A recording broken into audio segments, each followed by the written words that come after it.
कृपा नहीं होगी तब तक हम मंदिर के दर्शन भी नहीं कर सकते हैं, हम कोई कार्य भी नहीं कर सकते।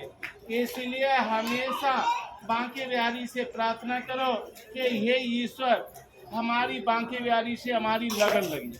कोई कहता है कि महाराज जी यहाँ से कमाई कर रहे हैं, हम कह रहे हैं कि हाँ कमाई कर रहे हैं। कौन सी कमाई कर रहे हैं? हमारी इतनी बड़ी कमाई है, उस कमाई को कोई नहीं चुरा पाएगा, ना कोई उसको खर्च कर पाएगा, वो कमाई हमारे साथ ही जाएगी। अगर कमाई करो तो ऐसी कमाई करो कि ठाकुर जी वाली कमाई करो, पैसे की कमाई मत करो। और ठाकुर जी वाली कमाई होती है जितने लोग यहाँ से जो दारू छोड़ के जाएंगे या इनकी जो बीमारियां सही होंगी, जिनके बीमारियों में कम से कम 25-30 हजार रुपया ऑपरेशन में लग जाता, उनकी जो बीमारियां सही होंगी वो ही हमारी सबसे बड़ी कमाई है। और जिनके घर की दारू छूट रही है, जिनके घर की बेटियां और बहन बेटियां खुशी हो रही हैं, वो ही सबसे हमारी बड़ी तो ये सबसे बड़ी कमाई ये होती है। आप लोग भी सोचा करो कि हम भी इस कमाई को करें। वो कमाई कैसे करोगे कि आप भी इसमें भागीदार बनो। संत के यहाँ क्यों जानते हैं? संत के इसलिए जाते हैं कि संतों के आसरा ले लेंगे तो हम भव नौका में से पार हो जाएंगे।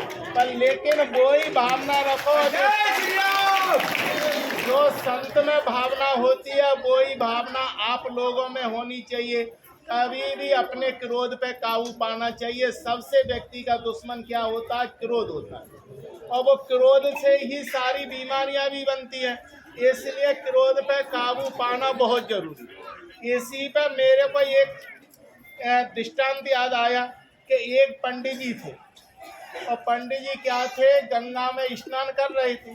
और गंगा में स्नान करने के बाद वो गंगा में भी स्नान करते, अपने गांव में आ गए तो वो गंगा तो थी नहीं, तो उन्होंने कही कि चलो तालाब में जाके स्नान।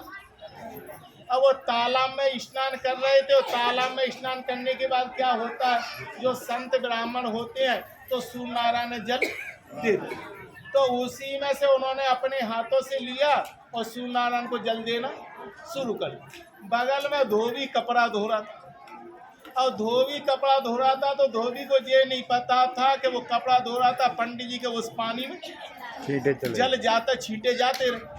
और धोबी वो कपड़ा धोते रहे। जैसे ही पंडित जी ने, जैसे ही भगवान ने देखा कि सूर्य नारायण भगवान को जल दे रहे हैं पंडित जी, और जो धोबी इसमें कपड़े के छींटे दे रहा है, भगवान ने तुरंत अपने सुदर्शन चक्र को आदेश दिया कि जाओ सुदर्शन चक्र, धोबी जो पंडित जी को परेशान कर रहा जला, उसको आप दंड देखे आओ। सुदर्शन चक्र वहां से देने के लिए चले गए। जब तक पंडित जी ने देखा कि ये तो धोबी के छींटे आए, पंडित जी उस धोबी पर बिगड़ गए। और क्या बिगड़े बता कि मैं यहाँ पे जल दे रहा था और तेरे कपड़ों के छींटे आ रहे, तो तू रुक नहीं सकता। वो बोला मैं नहीं रुक सकता तो तुम दूसरी जगह नहीं जा सकते। दोनों में तू मैं होने लगी। सुदर्शन चक्र आया, बेचारा लौट के चला गया। बोला कि भगवान ने कि क्यों, क्या हुआ? कि महाराज वहाँ पर तो पहचान नहीं आ रहा कि पंडित जी कौन है कि धोबी कौन। वे तो दोनों एक जैसे है, किसका न्याय करूं, किसके पास जाऊं?